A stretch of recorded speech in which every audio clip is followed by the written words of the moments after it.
नमस्कार. मी डॉक्टर गणेश लोखंडे, प्रमुख मानसशास्त्र विभाग, रयत शिक्षण संस्थेचे राव बहादूर नारायणराव बोराके कॉलेज, श्रीरामपूर. आजच्या घटकामध्ये आपण भावस्थिती विकृती, अवसाद आणि उन्माद विकृतीमध्ये जबाबदार असणाऱ्या कारण घटकांसंदर्भात सविस्तर माहिती घेणार आहोत. सर्वसाधारणपणे व्यक्तीच्या असणाऱ्या पूर्वीच्या एखाद्या अनुभवातून किंवा सद्यस्थितीमध्ये व्यक्ती जे वेगवेगळे अनुभव घेत असते, अगर असणाऱ्या वेगवेगळ्या कारण घटकांचा परिणाम म्हणून व्यक्ती एकच सातत्यानं भावस्थिती अनुभवत असते की ज्यामध्ये असणारी भावस्थिती ही उल्हासित, उन्मादित, आनंदाची असू शकते किंवा दुःखी, कष्टी, उदासीन असू शकते. असा जो सातत्यानं भावनिक अनुभव घेतला जातो, सातत्यानं अनुभवणारी ही जी भावस्थिती असते यालाच भावस्थिती विकृती असं म्हटलं जातं. म्हणजे याच्यामध्ये व्यक्ती एकच उन्मादाची परिस्थिती किंवा एकच अवसादाचा अनुभव घेत असते, नैराश्याचा अनुभव घेत असते. आता सर्वसाधारणपणे मानसशास्त्रज्ञांचं असं मत आहे की अवसाद विकृती, उन्माद विकृती, की ज्याला आपण भावस्थिती विकृती असं म्हणतो, याला अनेक कारण घटक जबाबदार आहेत. त्याच्यामध्ये महत्वाचा पहिला जो दृष्टिकोन किंवा कारण घटक आहे तो म्हणजे जैविक दृष्टिकोन. सर्वसाधारणपणे आपली असणारी अनुवंशिक यंत्रणा,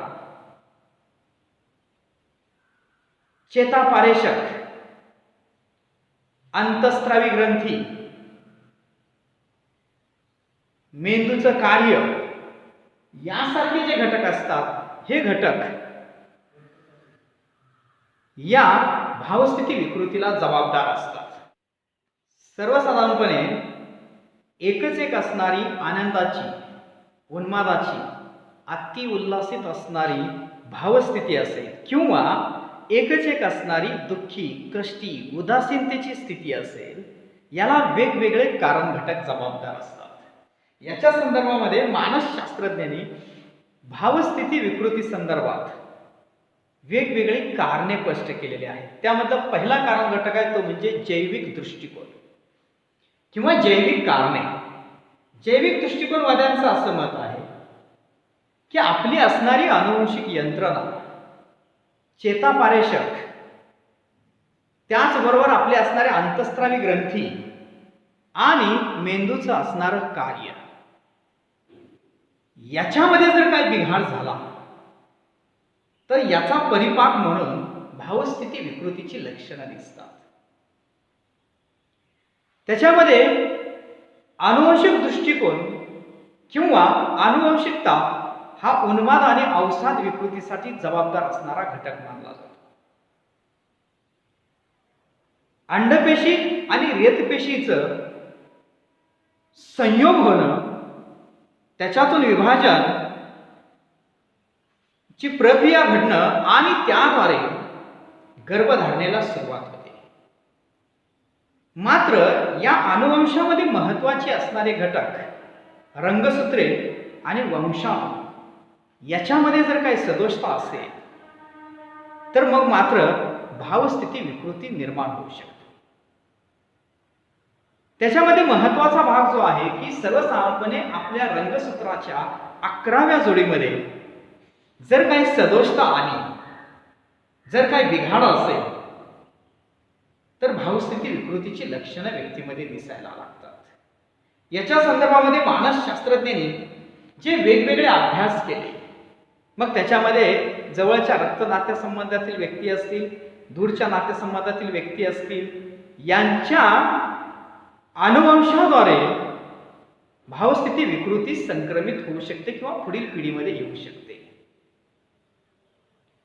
ज्यावेळेस आई किंवा वडील यांच्यामध्ये जर कोणामध्ये भावस्थिती विकृती असेल तर जन्माला येणाऱ्या अपत्यामध्ये 30% शक्यता असते भावस्थिती विकृतीची.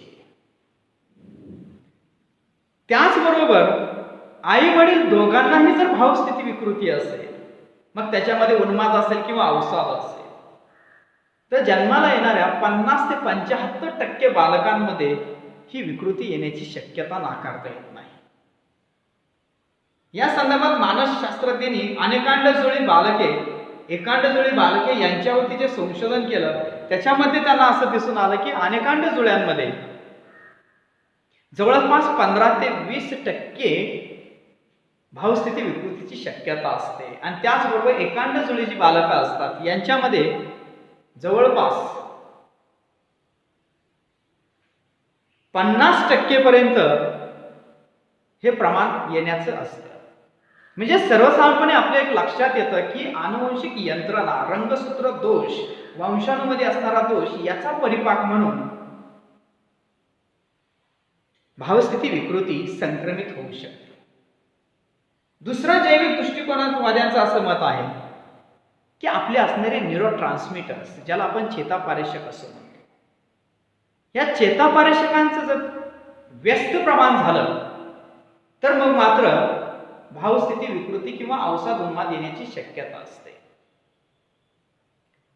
सर्वसाधारणपणे आपल्या मेंदूमध्ये असणाऱ्या नॉरएपिनेफ्राइन आणि सेरोटोनिन या न्यूरोट्रान्समीटरचं जर प्रमाण कमी झालं तर व्यक्तीमध्ये अवसाद नावाची विकृती येऊ शकते, म्हणजे खिन्न उदास अवस्था येते.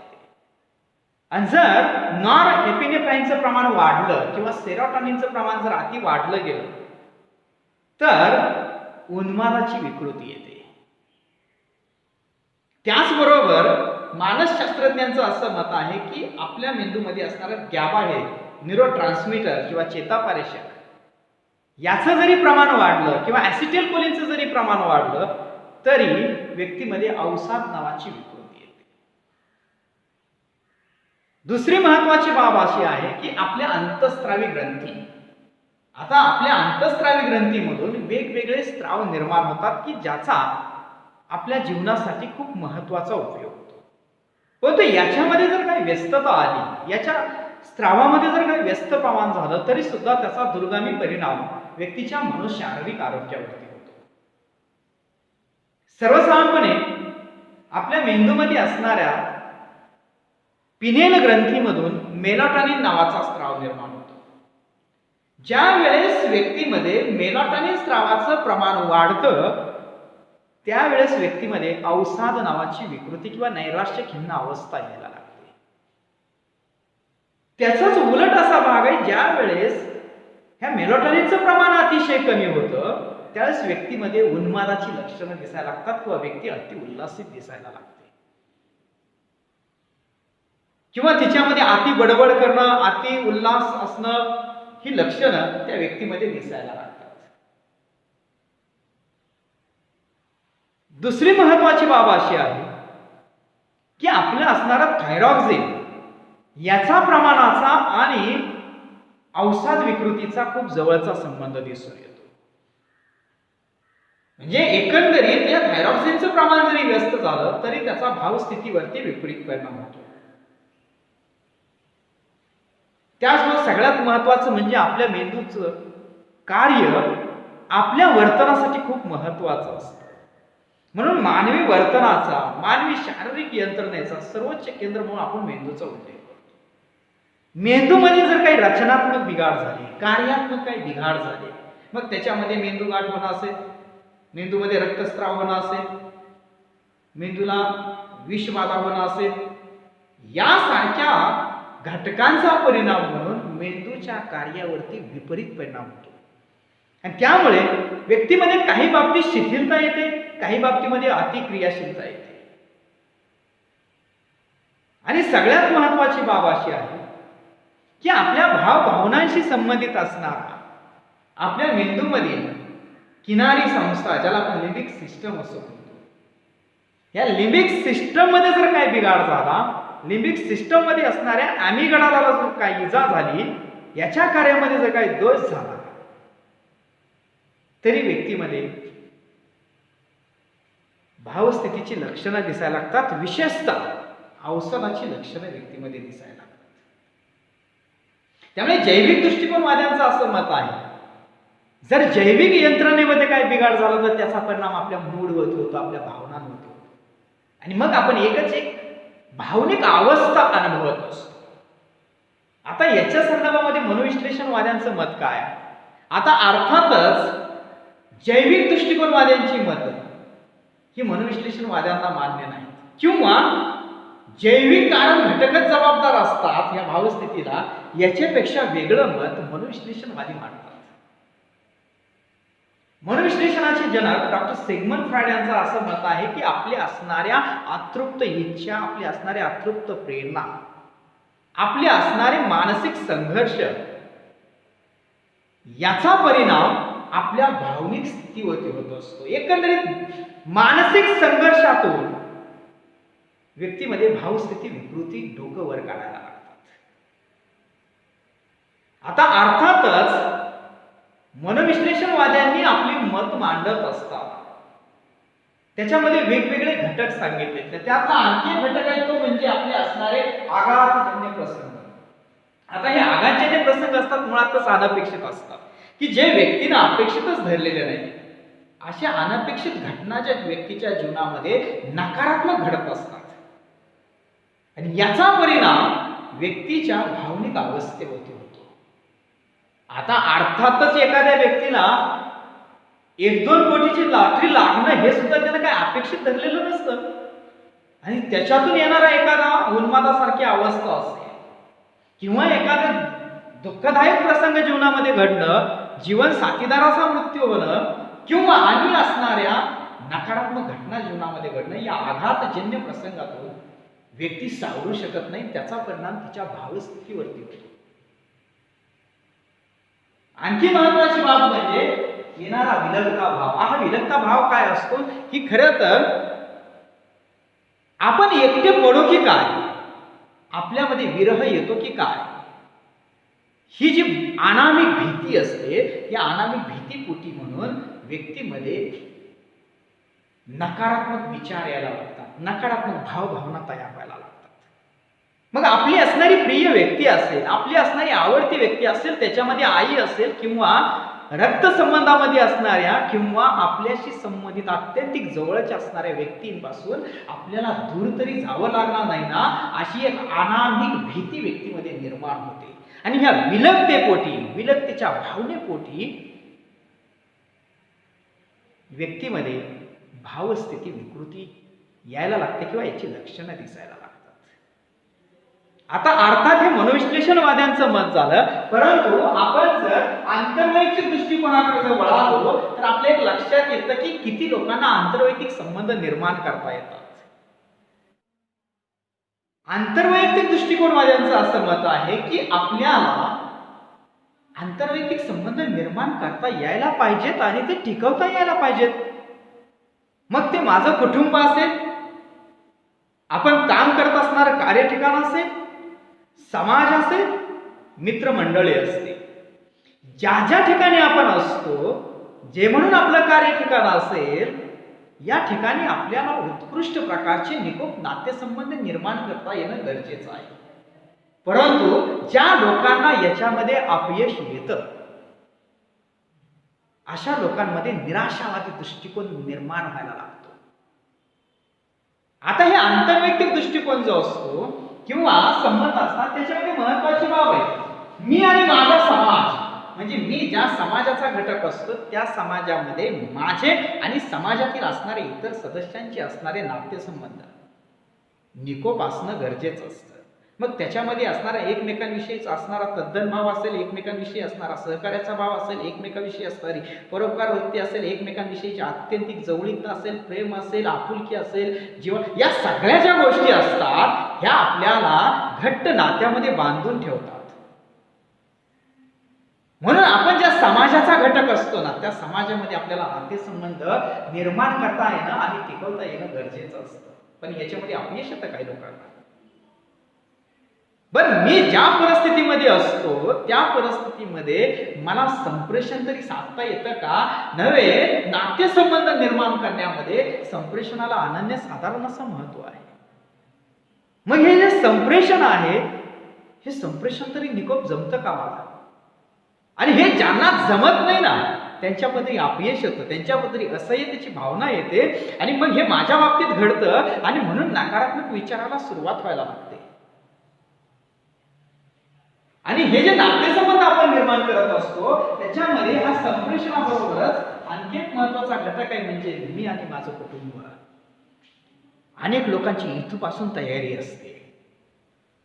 भले समाज हा किंवा माझं कार्य ठिकाण हा नंतरचा घटक आहे, परंतु एक छोटा समूह म्हणून आपण आपल्या कुटुंबाचे सदस्यत्व घेतो. सदस्यत्व आपल्याला असतं. आपल्या कुटुंबामध्ये आपल्याला स्थानानुसार भूमिका कराव्या लागतात. कुटुंबातील प्रत्येक सदस्याशी आपले नातेसंबंध आंतरक्रिया होत असतात. इथूनच बिघाड असतो काहींच्या बाबतीमध्ये. समाजामध्ये नातेसंबंध निर्माण करणं, कार्याच्या ठिकाणी नातेसंबंध निर्माण करणं, मित्रत्वाच्या ठिकाणी नातेसंबंध निर्माण करणं, याच्यामध्ये येणारं अपयश हे नंतरच आहे. परंतु कुटुंब म्हणून, कुटुंबातला एक सदस्य म्हणून आपल्याला प्रत्येक सदस्यांशी उत्तम प्रकारच्या आंतरक्रिया करता आल्या पाहिजेत. एक विश्वास संपादन करता आला पाहिजे. आणि ज्या व्यक्तींना याच्यामध्ये अपयश येतं ना, मग त्यांची भावनिक अवस्था बिघडली जाते, आणि त्याच्यातूनच मग या उन्मादासारख्या, अवसादासारख्या मानसिक विकृती डोकंवर काढायला लागतात. आता दुसरी महत्वाची बाब अशी आहे की वर्तनवाद्यांचं काय मत आहे या संदर्भात? वर्तनवादी दृष्टिकोन काय सांगतो? आता मुळातच आपल्या वर्तनावरती किंवा आपल्या वर्तन निर्धारणावरती आपली सभोवताची परिस्थिती खूप मोठा प्रभाव टाकत असते. आणि त्यामुळे वर्तनवादी दृष्टिकोनवाद्यांचं असं मत आहे की भावस्थिती विकृतीला, उन्माद अवसाद स्थितीला आपल्याला इतरांकडून कशी वागणूक मिळते, आपले इतरांशी असणारे नातेसंबंध कसे आहेत, या गोष्टीला अनन्यसाधारण असं महत्व आहे. आणि त्यामुळे वर्तनवाद्यांनी विलोपन सिद्धांत मांडला. आणि ह्या विलोपन सिद्धांतामध्ये असं मत व्यक्त केलं की मुळातच प्रबलकांचा अभाव असणं हे आपल्या भावस्थिती विकृतीला जबाबदार असतं. आता प्रबलक हे दोन प्रकारचे असते. एक तर धनप्रबलक मिळणं, ऋण प्रबलक मिळणं. भले ज्या गोष्टी माझ्याकडून चांगल्या घडतात, ज्या गोष्टींची समाजाकडून अपेक्षा असते, ज्या गोष्टी समाजमान्य असतात, त्या गोष्टी जर आपल्याकडून केल्या गेल्या तर त्याच्यासाठी धनप्रबलक मिळतो, कौतुक केलं जातं, पारितोषिक दिलं जातं, बक्षीस दिलं जातं. आणि ज्या समाजामान्य असतात, ज्याला आपण अनिष्ट वर्तन प्रकार म्हणतो, हे जर घडलं तर त्याच्यासाठी म्हणून ऋणप्रबलक दिला जातो, शिक्षा दिली जाते. हे होणं हे वर्तनाला आकार देण्यासाठी गरजेचं असतं. परंतु मूळ वर्तनवाद्यांना असं सांगायचंय की ज्या लोकांमध्ये भावस्थिती विकृती डोकं वर काढते ना, त्या लोकांमध्ये ह्या प्रबलकाचा अभावच असतो. आता हे प्रबलकाचा अभाव असतो म्हणजे काय? बरं, मी चांगलं वर्तन केलं, मला बक्षीसही मिळत नाही. भले मी वाईट वर्तन केलं, मला रागवलंही जात नाही, शिक्षाही मला केली जात नाही. या भावनेतून नकारात्मक विचारशैली जन्म घ्यायला लागते. म्हणजे अपेक्षा आहे ना, ज्या वेळेस आपल्याकडून इष्ट वर्तन होतं, ज्या वेळेस आपण चांगलं काहीतरी करतो, त्यावेळेस माझ्या असणाऱ्या नात्यातील असतील, मी ज्या ठिकाणी काम करतो त्या ठिकाणी असणारे माझे वरिष्ठ असतील, माझे सहकारी असतील, माझी मित्रमंडळी असतील, यांच्याकडून माझं कौतुक व्हायला नको, ही अपेक्षा असते व्हावं, परंतु नाहीच कौतुक झालं. दुसरी महत्वाची बाब अशी आहे, बरं चुकीचं अनिष्ट वर्तन केल्यानंतर तरी कुठे शिक्षाही नाही झाली. म्हणजे एकंदरीत दुर्लक्षितच केलं गेलं, आणि हे दुर्लक्षित होणं हे व्यक्तीच्या भावनांना धक्का देऊन जातं, आणि त्याच्यातूनच भावस्थिती विकृती डोकंवर काढायला लागतात. दुसरं महत्वाचं मत आहे वर्तनवाद्यांचं, ते म्हणजे परावर्त सिद्धांत. हा परावर्त सिद्धांत आंतरवैयक्तिक नातेसंबंधाशी जवळीक दर्शवतो. परावर्त तर याचा अर्थ टाळले जाणे, तेंजन केलं जाणं, उपेक्षा केली जाणे. मग ती कुटुंबातून असेल, आपली मित्रमंडळी असतील, आपलं कार्य ठिकाण असेल, समाजाचा घटक म्हणून आपलं असणारं स्थान असेल. या ठिकाणी आपल्याला किती स्वीकारलं जातं किंवा स्वीकारल्याची आपली असणारी भावना किती आहे. कारण मुळातच अनेकांच्या स्वीकारण्याच्या अपेक्षा सुद्धा वेगळ्या असतील. अवास्तव अपेक्षा ठेवल्या तेवढ्या स्वीकारले जाणार नाहीत. परंतु किमान आपण ज्या वास्तव अपेक्षा ठेवलेल्या असतात त्या वास्तव अपेक्षेपुरतं तरी मला स्वीकारलं जातं का माझं तेंजन केलं जातं. आणि या भावनेपोटी ज्या वेळेस आंतरक्रिया नातेसंबंध निर्माण करता येत नाही, इतरांच्या जवळ जाणं, इतरांनी आपल्याला प्रेम देणं, इतरांनी आपला स्वीकार करणं, इतरांनी आपल्याबद्दल आपुलकी, आकर्षण, जिव्हाळा दाखवणं, हे आपल्या निकोप आंतरवैयक्तिक नातेसंबंधासाठी गरजेचं असतं. परंतु काही लोकांना भले जाणीवपूर्वक टाळलंही जात असेल, परंतु काहींची अशी भावना असते की मला टाळलं जातं आणि ह्या परावृत्त केलं जातं. या भावनेपोटी स्वतःविषयी नकारात्मक न्यूनगंडाची भावना निर्माण होते आणि याच्यातूनच भावस्थिती विकृतीची लक्षणं व्यक्तीमध्ये दिसायला लागतात. दुसरं महत्वाचा दृष्टिकोन आहे तो म्हणजे बोधात्मक दृष्टिकोन. आता बोधात्मक दृष्टिकोनवाद्यांचं मत हे नक्कीच विचाराशी संबंधित असतं, आपल्या नकारात्मक विचाराच्या शैलीशी संबंधित नाही. बोधात्मक दृष्टिकोनवाद्यांनी भावस्थिती विकृतीला वेगवेगळे घटक जबाबदार असतात असं सांगितलं. त्यातली पहिली महत्वाची बाब आहे ती म्हणजे असहाय्यता. आता ही असहाय्यता काय असते? ही संपादित असते, शिकलेली असते, आत्मसात केलेली असते. ही कधी आत्मसात केली जाते? वेगवेगळ्या परिस्थितीच्या अनुभवातून. म्हणजे मी ज्या ज्या परिस्थितीमध्ये असतो त्या त्या परिस्थितीमध्ये मला काय मिळतं, भले माझ्या पदरी नेहमीच अपयश मिळत असेल, मी कितीही प्रामाणिक प्रयत्न केले, आपण कितीही प्रामाणिक असलो तरी आपल्याला अपयश पाहावं लागतं. भले माझे प्रयत्न खरे आहेत, मी अचूक प्रयत्न करतो, तरी मला अपयश येतं. एक दृष्टिकोन तयार होतो की जो आपण आत्मसात केलेला, संपादित केलेला दृष्टिकोन तयार होतो की हे माझ्याच बाबतीत होतं आणि मी कितीही प्रयत्न केलं तरी माझ्या पदरी अपयश आणि नकारात्मकताच येते.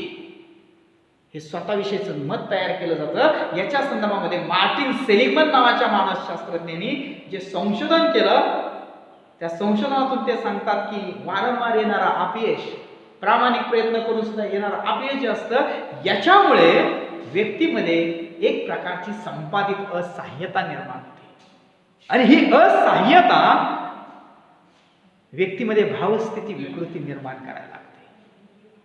दुसरा महत्वाचा विचार आहे तो म्हणजे निराशावादी दृष्टिकोन. हा निराशावादी दृष्टिकोन काय असतो?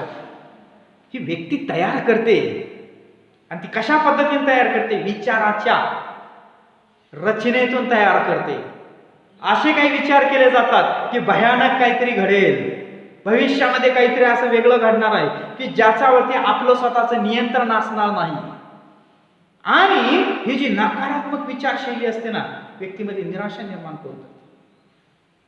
म्हणजे माझं तर कशावरच नियंत्रण राहिलं नाही आणि राहणारही नाही, असा एक विचार व्यक्तीकडून केला जातो. आणि ह्या निराशेपोटी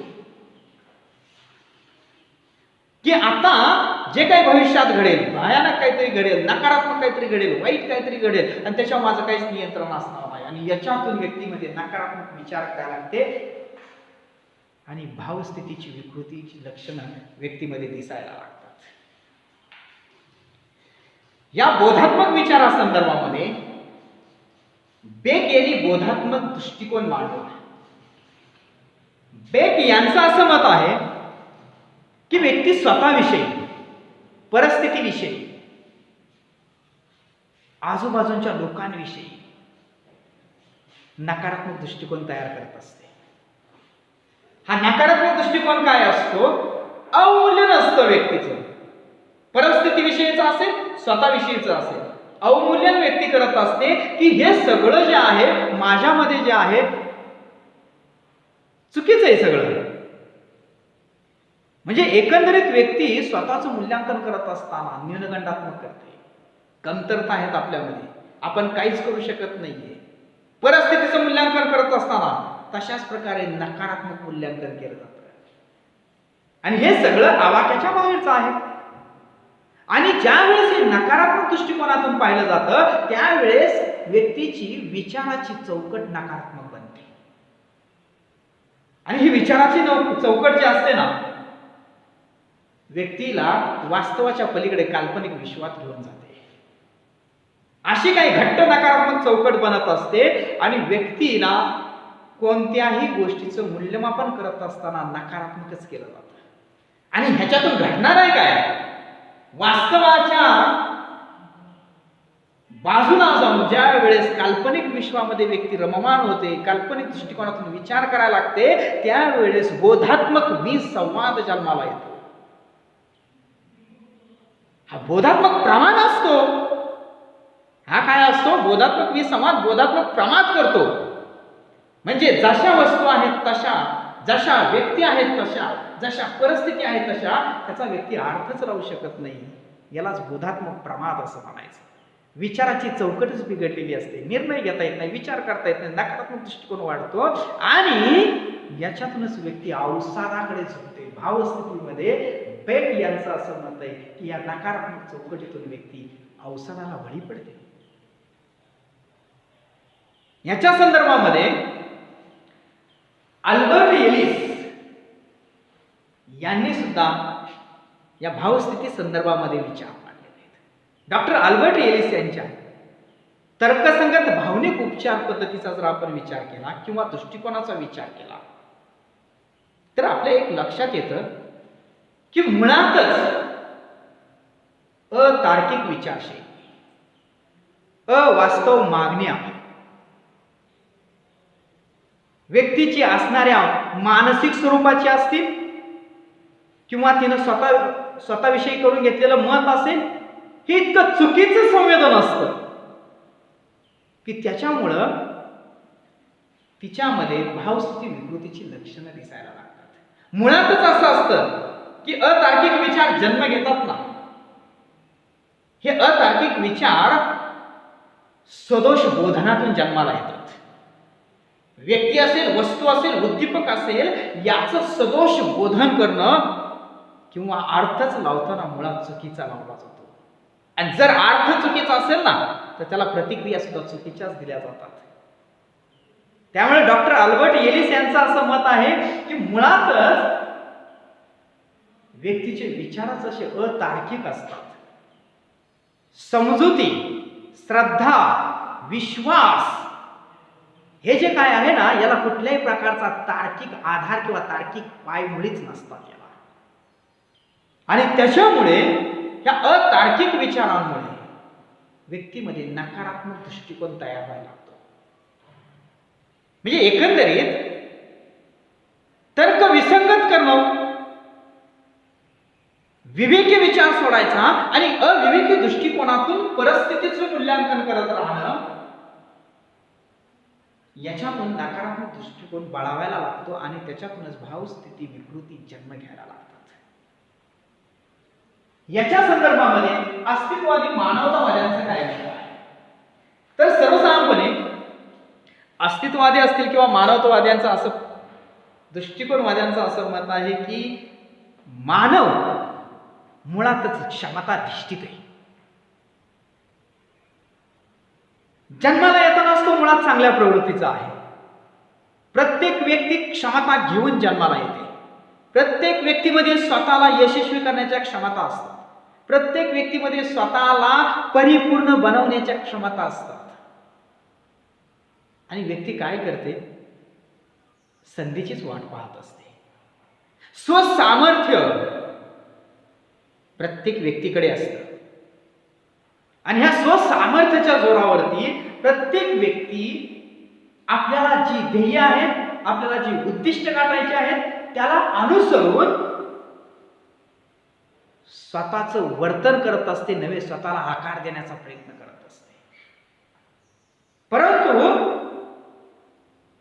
मुळातच आपण सगळे लोक बऱ्यापैकी परिवेशाला बळी पडतो, परिस्थितीजन्य घटकांना बळी पडतो. आणि म्हणून अस्तित्ववादी मानवतावादी सांगतात ना की आपल्याकडे क्षमता आहे, स्वतःला परिपूर्ण बनवायचं आहे, परंतु परिस्थिती नाही ना तशी येत. आणि ह्या परिस्थिती नकारात्मक येऊन राहणं, वारंवार व्यक्तीनं किती प्रयत्न केला तरी तिला तशा पद्धतीची प्रतिकूल परिस्थिती निर्माण होणं, आवाक्या बाहेरची परिस्थिती असणं, संधीच न मिळणं, आणि याच्यातून एक नकारात्मक विचारांची चौकट तयार होते आणि ह्या भावस्थिती विकृती डोकं वर काढायला लागतात किंवा भावस्थिती विकृतीला व्यक्ती बळी पडते. आणि सगळ्यात महत्वाचं एक कारण असं आहे की भावस्थिती विकृती जी आहे हे जीवनामध्ये येणारे ताण तणावजन्य प्रसंग, की सर्वसाधारणपणे या सिद्धांतांकडे जर आपण सगळ्या बघितलं तर त्याच्यामध्ये एक बाब महत्वाची दिसते की आपल्या जीवनातील घटना प्रसंग त्याला खूप जबाबदार असतात. आणि हे जीवनातील जे नकारात्मक असणारे, अनपेक्षित असणारे, व्यक्तीला धक्का देऊन जाणारे, व्यक्तींना उद्वेगी करणारे, व्यक्तींच्या भावना उद्दीपित करणारे असे काही घटना प्रसंग व्यक्तीच्या जीवनात येऊन जातात. तणावजन्य प्रसंग निर्माण होतो, व्यक्तीला वारंवार आवाक्या बाहेरच्या परिस्थितीला सामोरं जावं लागतं. आणि अशा घटना तणावजन्य प्रसंग जे असतात याच्यातून व्यक्ती सावरू शकत नाही,